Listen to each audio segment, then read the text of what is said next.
হে ভগবান, তুমি রক্ষা করলে সকলের। এবছর এত কম বৃষ্টি হয়েছিল যে ফসল তো সব শুকিয়ে গেছে। এবার বোধ হয় ধান ভালো হবে, সবজিগুলো ভালো ফলন দেবে। বাহ বাবা, খুব ভালো হলো বৃষ্টিটা।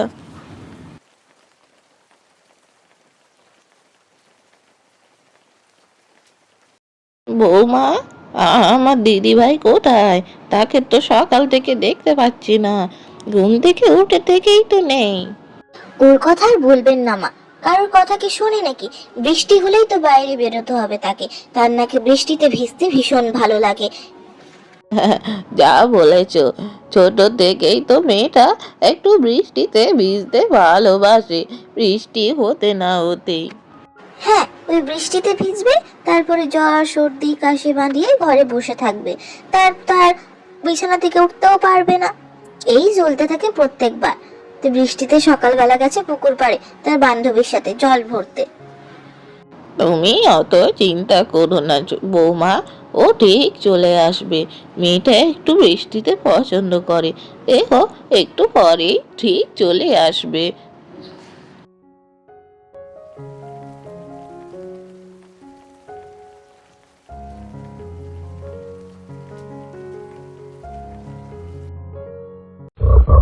না রে, আজকের মতো অনেক গল্প হয়েছে। এবার আমি বাড়ি ফিরি, না হলে মা কিন্তু ভীষণ বকবে। আমার ঠাম্মা নিশ্চয়ই এতক্ষণে সামলে রেখেছে মাকে, না হলে মা যে কি ভীষণ রাগ করে আমি বৃষ্টিতে ভিজলে। ঠিক আছে, আমি বাড়ির দিকে যাই, কিন্তু হ্যাঁ, পরে দেখা হবে, আবার বৃষ্টিতে আসবো।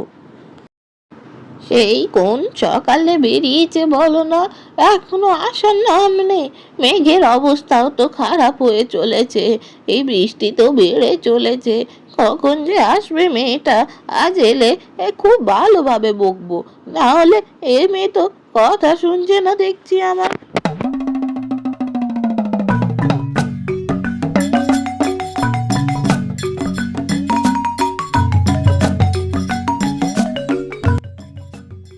ও ঠাকুমা, ঠাকুমা, তুমি কি রাগ করেছো? ওইভাবে বসে আছো কেন গো? তুমি কথা বলছো না আমার সাথে? কিছু কি হয়েছে? কি আর হবে এই বুড়ো মানুষটার, তুই তো আমারও কথা শুনিস না দেখছি। এখনই তো ভিজে ভিজে চলে গেলি পুকুর পাড়ে, যদি সর্দি কাশি বাঁধায় তখন কে হবে? হ্যাঁ, এই বর্ষাকালে যদি এইরকম সর্দি কাশি জ্বর নিয়ে শুয়ে থাকিস তাহলে। ও, বুঝেছি, মানে ঠাকুমার আমার রাগ হয়েছে। সরি সরি ঠাকুমা, আর যাব না। তুই জানিস আজ তোর মাকে কিভাবে সামাল দিতে হয়েছে? সে তো বেজায় রেগেছিল, বলল এলেই তোকে আজ বকবে। আমি সামলে নিয়েছি।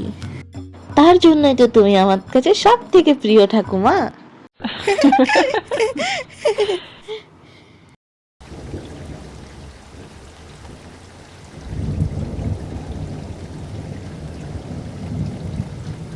ও মামা, টানা তো 5 দিন ধরে বৃষ্টি হয়ে চলেছে।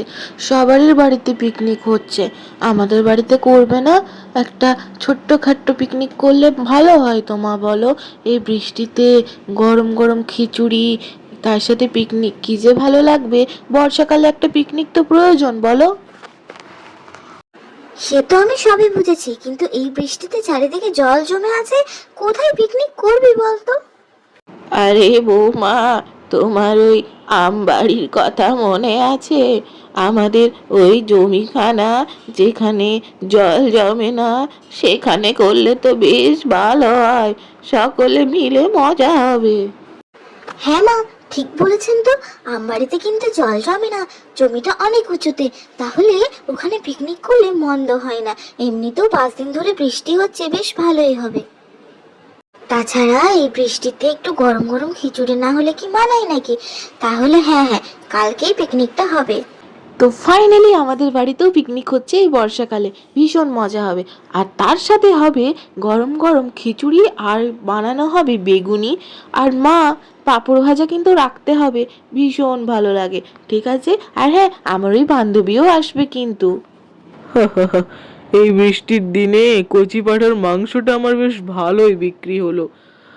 ভালো হবে না, এই বৃষ্টিতে তো সকলের বাড়িতে খিচুড়ি আর কচি পাঁঠার ঝোল হচ্ছে, সে কি স্বাদ। ওই তো, ওই তো, মনে হচ্ছে বিমল। এই বিমল, মাংস নিবি নাকি?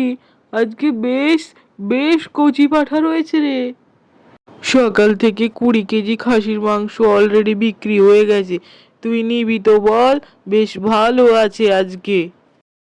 আরে তোর দোকানে নেব বলেই তো শোন সকাল সকাল বাজারে এসেছি বল না।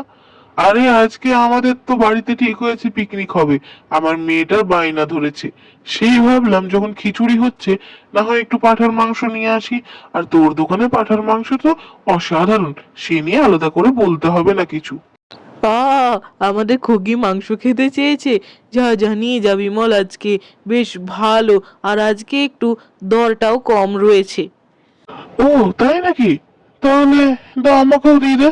তাহলে বেশ ওই 2 কেজির মতো পাঁঠার মাংস দিয়ে দে, তাহলে আমি বাড়ি গিয়ে রান্না করি। বেশ ভালো, আজকে জানিস তো আমাদের আমবাড়িতে পিকনিক হচ্ছে, বেশ মজা হবে, গরম গরম খিচুড়ি আর পাঁঠার মাংসের ঝোল, আহা।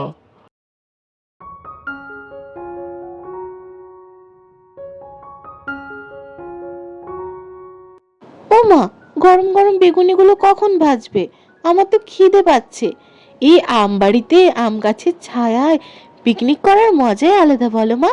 এই যে ভারী আনন্দের জিনিস। তাছাড়া বাবা তো আজকে পাঁঠার মাংস নিয়ে এসেছে, কি দারুণ লাগবে আজকে খেতে সকলে সবাই মিলে।